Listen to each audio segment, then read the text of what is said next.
Alright everybody, what the fuck's cracking? Time for a little talk. Yup. Let me just get over here. We better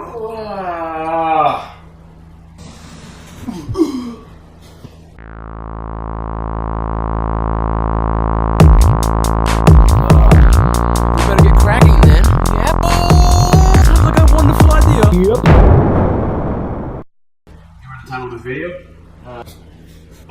Excuse me. Number one. First reason why I believe, I could probably say some other people out there too, believe that the College Board sucks ass, is that at the end of your AP year, or school year I guess I was going to say, like from August to July, in July you get your AP scores back, and you open it up and there's some numbers there. And if you did a 1, that means if you got a 1, it means you're probably stupid. And if you got a 5, that means you're probably a genius. So, with that being said, you get 1, 2, 3, 4, or 5. And pretty much you spend the entire AP course preparing for the exam. And that's the whole point of the AP course, is take the exam, get possible college credit, so you don't have to take the class in college. But, here's the problem. You only get one single digit at the end of the year in July. And one number, that's what you get. That's it. So, it doesn't matter if you got, like, you can't tell how close you were to the other score. If you got a 5, you say, oh, whatever, like, fuck it, you don't care. If you get a 5, and if you get a 1, you also say, fuck it, I don't care, I got a 1, I'm a dumbass. But, anyways, if you got a 2, 3, or a 4, and you're interested in knowing how close you were to getting a 5, guess you can't, because it doesn't tell you as much to do that. So, that's the first reason, maybe. So, yeah. It's daytime again. That's why it's brighter in here, because I got some of the lights on more, and the sun came up. And number 2 reason College Board sucks ass is they charge ludicrous prices for each and every single exam that they offer. For example, let's just name some few. The AP exam costs, at my school, it's about $85 per exam, which means if you take like 4 AP classes, 4 or 5, which normally people like to do, smart people like to do, in order like to show off, for the colleges or whatever coming next in their life, it's going to cost you like $400 at least to take all 4 AP exams, which is the point of taking an AP class in the first place. Like, if you don't take the exam, there's really no point in taking an AP class at all. Also, so it costs money to take the SAT, it costs money to send AP scores to the colleges, which is the whole point of taking an AP class again. And it costs money if the website crashes and you want to hear your score over the phone. It costs $15 to hear it over the phone, which is total, absolute bullshit, stupid. Why would anybody do that? If they would do that because they want to hear their score and the website crashed because everybody's trying to look at them, they pretty much milk every single cent out of the student population. And the executives make about $300,000 a year, and the president makes like $700,000 per year, which is ludicrous. Number 3 reason the College Board sucks ass. The SAT. One SAT does not always equal another SAT for every single month, which is supposed to be a standardized test, Scholastic Aptitude Test. It's supposed to standardize and measure how well you're going to do in college.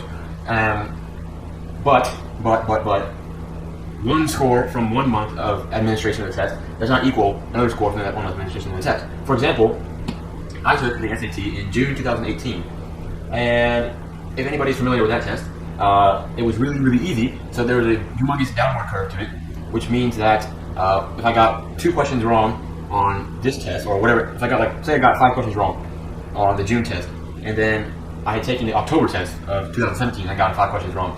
5 questions wrong would have hurt me more on the June SAT than the October SAT, because apparently they were easier. But what ended up happening was that even though people had gotten more right on this June SAT, their scores were still lower than other SATs they took in the past, where they had gotten actually less right, which that's not good, because that means it's not standardized, and that means the test sucks.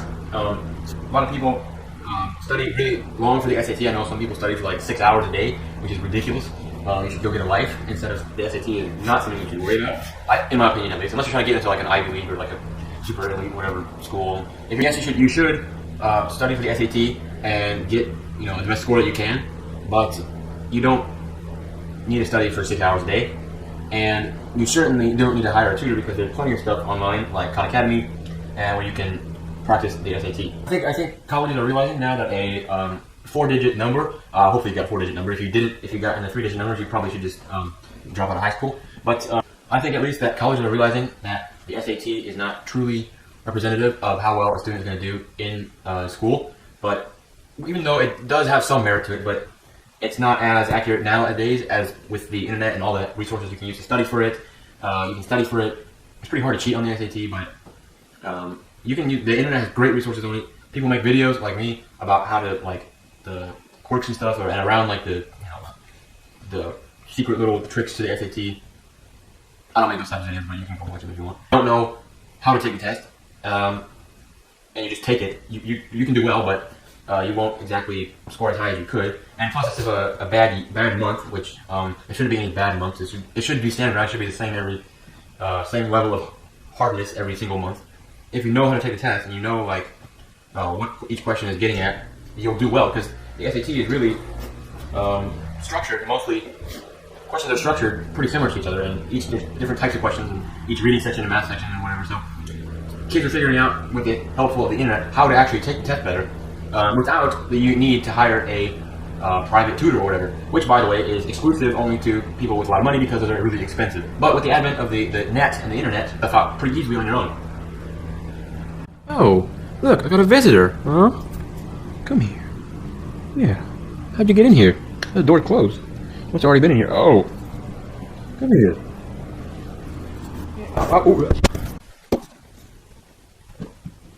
No, you can't get that. I'm filming with that.